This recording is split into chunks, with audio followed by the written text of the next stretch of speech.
Buddy, Jensen Cummings here. Thank you as always for tuning in. Today is Best Served Podcast 279, Amanda. Wow. And this is one for the records for me. This is literally why I started the show. I'm so excited. Most important person in the restaurant is what I called this, which is always those unsung hospitality heroes that, is the bedrock of what we do. And so happy to have Amanda here once again. Best served loud. I want to be very loud about amplifying the stories worth telling. For us, it's about those unsung hospitality heroes. So this is why this channel is so important to me. And so I'm so grateful, Amanda, to you. For anybody who doesn't know, hasn't been tuning in to this series, episode 3 of this series, Amanda Faison, editor-in-chief at DiningOut Magazine. And you and I have, been inspired by a lot of the people we get to interact with. And so when kind of Dining Out turned into a trade-focused magazine, you wanted to dedicate the back page to the kitchen culture Q&A. I'm so grateful to that, and I love what's been happening there. And this person, Delfina Serrano, that we're going to be talking to today, was literally the number one person that said, this is who we have to have for this. This is the most important person in the restaurant, one of the most important people that has influenced my trajectory in this industry, and more people need to know. So tell us kind of what they can expect from that back page, and why was it important for you to get it out there, get these people's story out there. Yeah, so the back page, as you said, is called Kitchen Culture Q&A. And the whole idea is that it is absolutely shining a spotlight on those unsung heroes. So those people who make the restaurant go around, but the public doesn't know their name or even their face. And a restaurant cannot function without the prep cook, the dishwasher, the whomever it is, but they never get any of the glory, although they do a bulk of the work for sure. So that's how this all kind of started, was always wanting to have someone highlighting somebody, but then most importantly, highlighting them via a Q&A, because a Q&A really allows you to hear their voice instead of me crafting a story around someone, where you get an essence of that person, but you don't necessarily get to hear that person's voice. And given that you often don't hear these voices in the first place, it felt especially poignant to literally do, it is exactly what they say. Occasionally we will edit for grammar or something like that, like add a comma, but we're not changing the meaning or editorializing anything. Good. Well, I'm so excited. This is now the third issue, correct, of the new Dining Out Magazine, February-March 2021 issue. Right. The third, 2022, what year is it? 2021. It just feels like we lived a decade in the last year. 2031, yes. So third issue, and the issue, people can get it for subscription, right? Direct subscription. And then also go to the website. So DiningOut.com, and sign up for a free subscription for anyone who's in the industry, which is awesome. Our new one should be coming out. It should be landing in mailboxes any second. The theme of this one happened to be bar and beverage, which we didn't carry all the way through, but that was kind of the gist of that issue, is bar and beverage. Good. All right. No further ado. I am so excited, so honored to welcome in Delfina Serrano to the show. Hola, Delfina. Hola. Hola. And we're going to also bring in David Slade here. David, thank you for being with us. Hello. Thanks for being. All right, David, interpreter extraordinaire. So you're going to help us navigate this, because my kitchen Spanish is okay, and it doesn't go beyond that. So really wanted to make sure that Delfina's words were spoken. So what's going to happen is Amanda and I will be going back and forth asking some questions of Delfina. David's going to go ahead and interpret those to Delfina. Delfina will speak them to us in Spanish, in her native tongue, and I'm excited about that as well. And then David giving us her responses, so we can kind of go off of that and feed off of her energy. And I'm excited. Just seeing Delfina right now, I can't tell you how excited I am.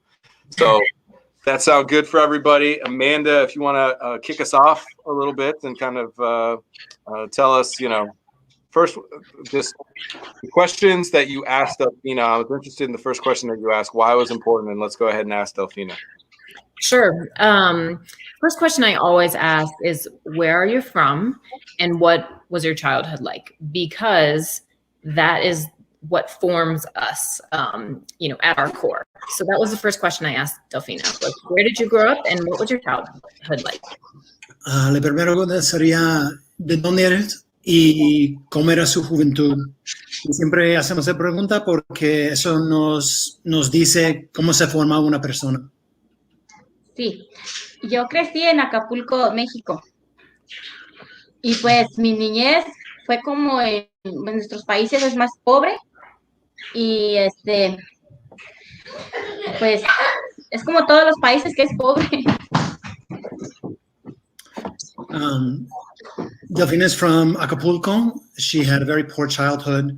Like a lot of countries have poverty, and that's what she grew up in. I appreciate that for sure. So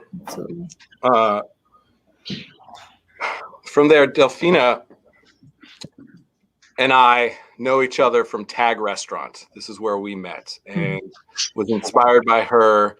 We called her Mighty Mouse because she is fierce and mighty.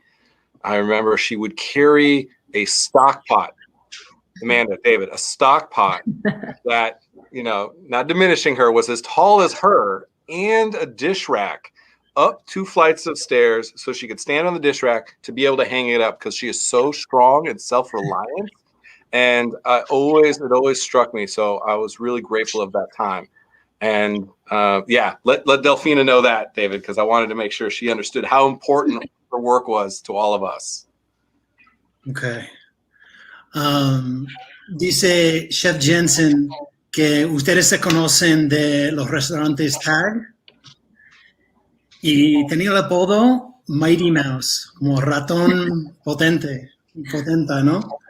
Y es porque eres feroz y potenta, muy fuerte.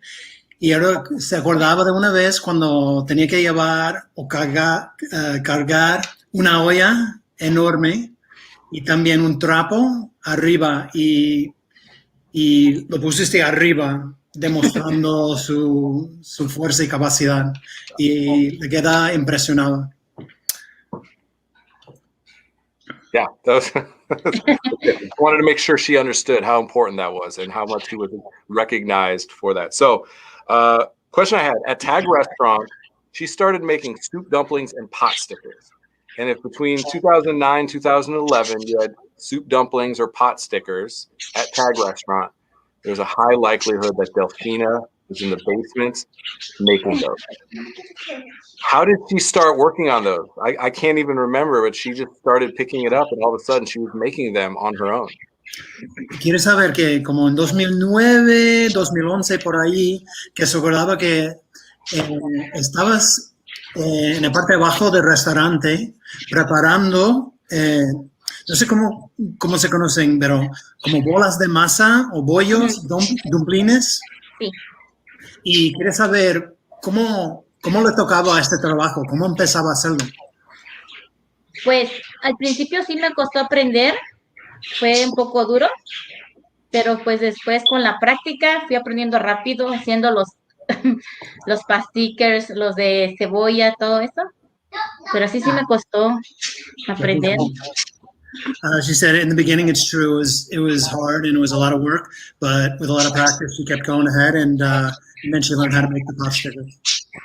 Yeah, she did an amazing job. Muy bien. Yeah. Gracias.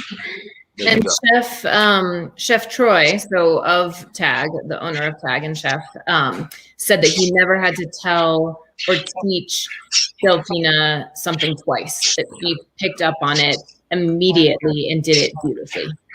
El Chef Troy, digo que nunca tenía que enseñarle nada, que siempre se aprendía por sí misma. Y eso. Sí, el Chef Troy es un poco... él es como un maestro que, como dice una vez, y si quiere uno aprende, ¿ve? Eso es para mí el Chef Troy, como un maestro que te dice una vez y él ya no te vuelve a enseñar más. ¿Sí me entendió? Sí, sí. Chef Troy for her is he was a teacher, and he's the kind of teacher that he would say something one time, and that's it. And then he wouldn't come back and say it again. Yeah, you only got one time. Yeah, absolutely. No tiene una oportunidad. Yeah, one time. Yeah, Amanda, go ahead and jump in. Get into our next question. Great. Okay. I would like to ask Delfina what her favorite things or thing about working in a restaurant is. ¿Cuál sería tu parte favorita de trabajar en un restaurante? Pues, favoritos no hay muchas cosas, ¿verdad? ¿Qué dices? Que, por ejemplo, hay verduras o frutas que yo no conocía y pues voy conociendo ahora y cosas así de hacer. ¿Sí me entendió? Sí, pero a lo mejor quiere decir, el trabajar en un restaurante tiene una parte favorita, una cosa que le gusta hacer. Oh, sí. Me gusta cuando, por ejemplo, los chefs me dan hacer por ejemplo, una salsa, una sopa. Eso me gusta como para que salga, como un reto para mí que salga pues sabroso, ¿eh? ¿Sí me entiende ahí? Sí. Eso es lo que me gusta, que me enseñen cada vez cada cosa nueva. Pues yo no soy chef, yo nomás soy preparadora. Delfina said what she really likes is when the chefs will show her how to make a soup or how to make a sauce, and she gets to make that, and it's kind of like a goal and a challenge to make it delicious. I love that. Me encanta. Okay, I have another question. Who are a few people that have had huge impact on her career? It sounds like Troy might be one of those chefs, but are there other chefs or people that have really impacted her? ¿Quién será la persona o persona que han tenido influencia, un impacto en su carrera? Uno de ellos es Jensen. Jensen, el chef Jensen. Chef Jensen, you're one of those people. That one up. I got that one. Gracias. Es que no me sé los apellidos de los demás, no me acuerdo de los nombres, pero son muchos chefs. A lot of chefs, but she doesn't remember their names, but a lot of chefs. Yeah, a lot of chefs have gone through the kitchens. I'm interested in this one last question. That resilience that she has, I want to know where that comes from, right? And Amanda mentioned it at the top, that so often where we come from really defines us at an early age, because she just mentioned something, David, where she's had a lot of chefs over the years. Yeah. Because chefs are a revolving door, and she has been steadfast in working at only a handful of places over a long period of time, which is unique in our industry. And so I'm wondering where that resilience and sticking to it, where that comes from in her. ¿Qué es eso? Dice que tienes mucha resistencia y quieres saber de dónde ha venido. Porque, por ejemplo, los chefs vienen y va, y viene y va, pero tú, por ejemplo, has quedado en el mismo lugar por mucho tiempo y quieres saber de dónde has sacado esta habilidad, resistencia. Pues no sé explicarlo, pero yo digo que pues me gusta estar en un lugar para aprender lo más que se pueda. Y pues no me gusta cambiar de así como de trabajo cada rato, pero me gusta aprender más lo que se pueda y echarle ganas, no sé, la verdad. Y la resistencia que tienes, ¿de dónde la has sacado? ¿De dónde viene? Tu familia, ¿no? Pues de chiquita mi mamá nos ha enseñado siempre a trabajar y pues siempre toda nuestra familia ha empezado joven a trabajar así como de 9, 10 años y pues todos empezamos jóvenes. What she said at first was she likes to be in one place. She likes to stay. She doesn't like to move around a lot. That way she's able to stay and learn more. And she said ever since she was a very young girl, her mom taught her to work, and she, like so many other people, have worked from a young age. Delfina, muchas gracias. Sí, muchas gracias. No, gracias a ustedes. Delfina is a princess in our industry, and she is a lion in our industry, and I'm so grateful. Eres una princesa, pero encima de eso, un leona. Una leona, un león. Leona, sí. Una leona. Ajá. Y se agradece mucho. Yo a él le agradezco mucho también todo a él, a Jensen. She very much appreciates you guys as well. Y a la señorita Amanda y a usted, David. Thank you. You, Amanda, and you, Chef. Okay, Delfina, David, thank you so much for your time. We're going to let both of you guys go. And definitely, everybody, check out Delfina's words in her own words as well in the written form in that. And David, great stuff. Really appreciate you lending your talents to us today. It was my pleasure. Thank you. All right, have a great day. Adiós. Adios. Adios. The best. She's great. The best. Yeah. This is why I've been screaming from the mountain. Everything I've done with Best Served has been really focused on Delfina Serrano is the archetype for everything that this industry could be. Mm-hmm. Absolutely. So I was just so grateful that more and more people are able to learn her story, acknowledge her. I even know some people that say when they hire people, they're looking for their Delfina. I hope she knows that. I hope that can be communicated to her. Maybe David could tell her that really quickly, because, I mean, that is the highest praise you could receive in any job, any position, any place in your life. So that's pretty wonderful. This is the first time I've met her, but she, the Mighty Mouse aspect of her is so true. And it really, her reputation precedes her, essentially. Yeah, absolutely. And just, I can't overstate how important having Delfina Serrano in the magazine and on this show is. Mm-hmm. It is a microcosm of the opportunity and the challenge that restaurants are facing currently. We have gone through the adolescence. You and I have talked about this, and coming out of the other side is going to be about that true sense of belonging. Mm-hmm. And somebody like Delfina is the absolute embodiment of what that means. Yeah. That somebody who just came from, she mentioned in a thing, she came from poor beginnings. Mm-hmm. And to be in this position, we heard her kids in the background and stuff. And I love that. Like, I love that there was, ambient noise, because it's like, they're living a life, like truly the American dream. And so it can't, and for you, grateful for you and Josh Diner and Jeff Suskin and Amy Antonation and everybody at Dining Out for committing to something like this. It really matters. It's shifting the narrative. So thank you. Well, thank you. And we are on the hunt for our next Unsung Hero for the April-May issue. I haven't filled that slot yet. So if anyone has someone that they want to nominate, and it doesn't have to be, Ronaldo was the chef of the Cherry Cricket. So it doesn't have to be someone who doesn't have, quote unquote, a title. It just is a person who is so important to a restaurant that many people don't know his or her name. And that is what the essence of this is about. So if anyone wants to nominate somebody, shoot me an email at amanda@diningout.com or to Jensen, and he'll relay it. But I'm on social, on Facebook, go to the websites, go to our email us, Jensen at Best Served Podcast or amanda@diningout.com.